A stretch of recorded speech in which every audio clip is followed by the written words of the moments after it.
Welcome to Gospel Tangents, the best source for Mormon history, science, and theology. I'm Rick Bennett. I'm excited to have Kurt Francom on the show. He is the host and executive director of Leading Saints podcast. Maybe a little bit of a competitor, but he doesn't really talk so much about history. We are going to talk about history with him, though, and we're going to ask the question, is Mormon or LDS a bad name? Kurt actually changed his podcast name, and we'll talk about that in just a minute. Now back to our conversation. Well, welcome to Gospel Tangents. I'm excited to have an awesome guest. Could you go ahead and introduce yourself? Yeah, I'm Kurt Francom. I'm the founder and executive director of Leading Saints, which is a nonprofit organization where we strive to help the lay leaders in the Latter-day Saint Church be better prepared to lead. So I guess I shouldn't call it the Latter-day Saint Church. In the Church of Jesus Christ of Latter-day Saints, we help them be better prepared to lead, but they're Latter-day Saints. Yeah, we're going to talk about that. Right. So, yeah, that's great. So, normally I talk to a lot of either historians or eyewitnesses to history. Right. That's why I'm shocked you want to interview me. I am. One of these things is not like the other, and it's me. All right. I barely made it through college, and I've read church history, but that's why I enjoy your podcast. You sort of summarize it and make some interesting interviews. So. Well, thanks. Well, the reason why I'm here is because I want to talk about your podcast. We're going to be talking about each other's podcasts. Yeah, sure. And you've got some interesting things there. But before we do that, what I would kind of like to let our audience know, tell us a little bit about your background. I think you were a very young bishop. Is that correct? Some would say that. I was 28 years old when I got called as a bishop. I was in the Lee Ward, and I remember the first day I showed up to the Lee Ward, my wife and I looked at each other and said, "Wow, look how young the bishop is!" Right? It was an inner city ward in South Salt Lake, and that was just the nature of that ward. There were the condominium complex where we lived, and then several other, 2 or 3 other apartment complexes. So very transient. There weren't a lot of established families there. And so often that meant the leadership of that ward came from the condos, which were young families like myself. So the bishops prior to me were young. The bishops after me are young. And I think the bishop there right now he was called at 25. It's just... But it was a great opportunity to be called so young and have those experiences early on in life. And a lot of those experiences played into the work that we do with Leading Saints. So. Well, that's cool. So a 28-year-old bishop, but you weren't done. Right. No, we're never done, Rick. We're always there's always something else. So what was your calling after that? So after that, I was in the stake presidency. So I served for roughly 5 years as the bishop, and then thought I was winding down there. And then Elder Razban came to the stake, and I was actually not even present when they did the interviews. It's very traditional that the visiting authority, when the stake presidency is being changed, will visit with all the bishops, all the high councilmen. Well, I was out of town, and so I put on a shirt and tie.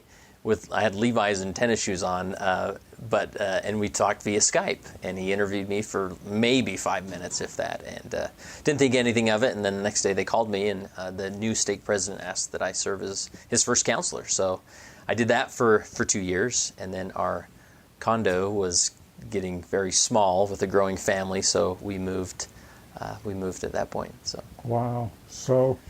Stake presidency and bishop all before the age of 35, it sounds like. Yeah, for sure. So it was a great experience. Wow. So, yeah. Wow. Well, that's awesome. So what got you into starting your podcast? Well, great question. Really, I guess it really begins with I got home from my mission in 2003, went to the single adult ward, and I was soon called as the elders quorum president in that ward. And this was really my first leadership experience.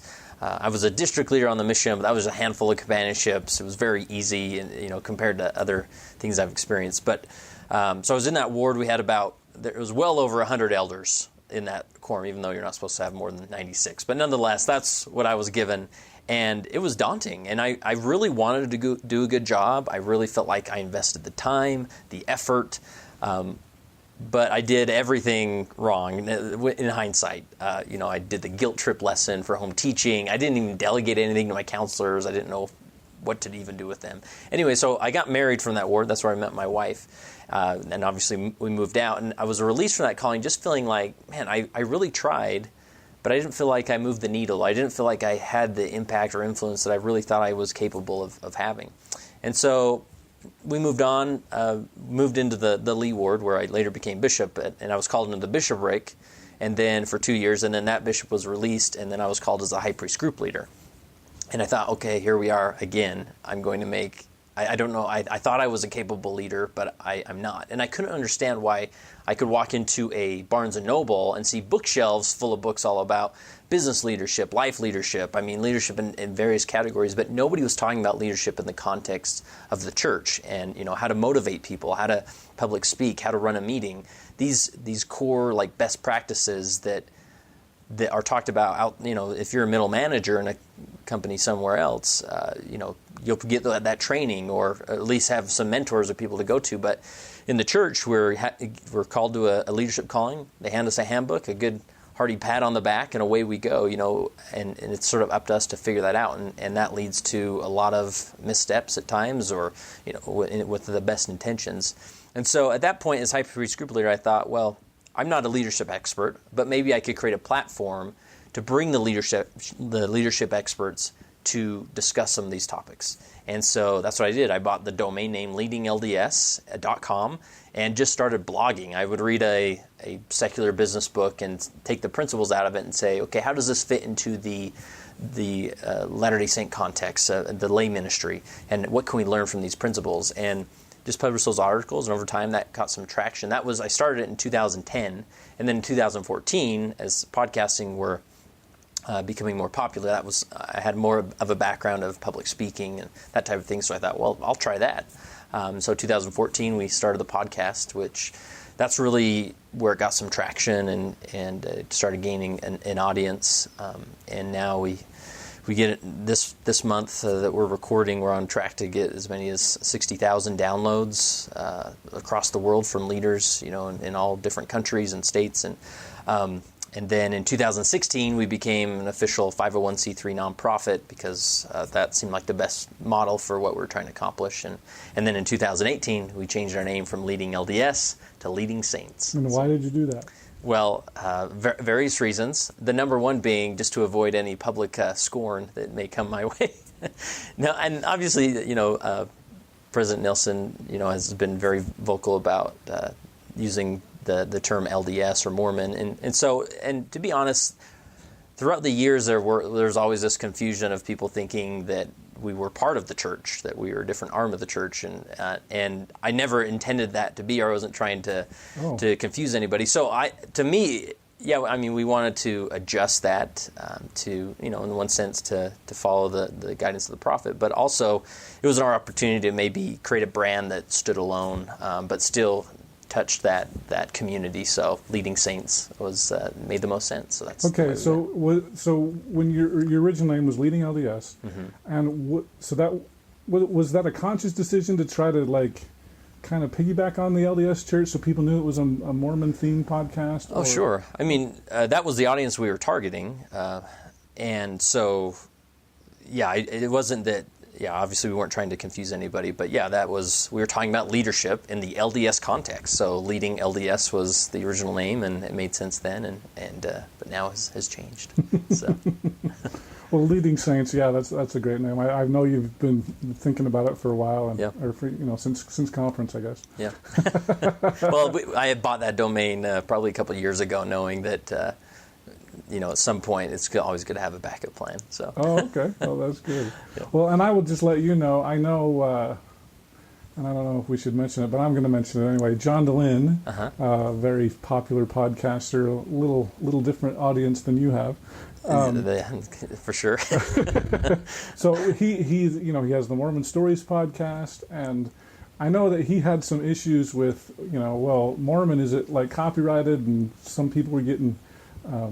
sometimes the church would go after people that use Mormon or maybe LDS, I think depending on whether they liked the content or not. Yeah. And so for me, my personal thing was I'm not going to put that in my name at all. And so it was really nice because, Gospel Tangents, it's the gospel. Exactly. So, and I don't know, I think I sent this in my first podcast when nobody was listening.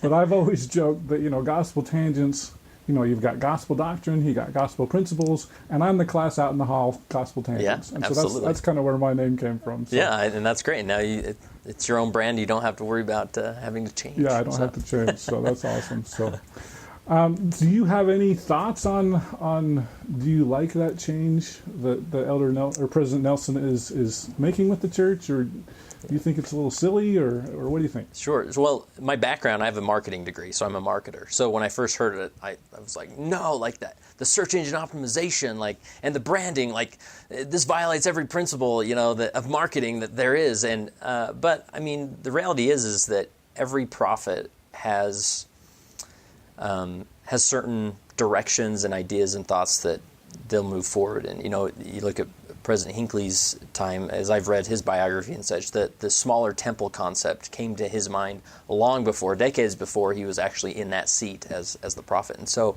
I think the Lord massages different ideas into the minds of future prophets so that when their time comes, they can move the church in that direction. Now, is it, does our Father in heaven really care what we call ourselves? Well, obviously, it's in the Doctrine and Covenants, and so I don't necessarily mind it. I mean, the marketing person inside of me sort of is uncomfortable with it, and sort of I didn't see any problem with the term Mormon or LDS, but I get what he's trying to do and accomplish, and obviously the hardest thing to shift in this church is the culture, and he stepped up and is trying to change that culture, and I think over time we can get there, and I sort of like the idea of instead of calling us Mormons, calling us saints. And Latter-day Saints is sometimes a little bit longer, uncomfortable, but we're saints and not Mormons, and we're part of the Church of Jesus Christ, Latter-day Saints, and not the LDS Church. So, is it silly? I mean, I'm fine with it, and the more I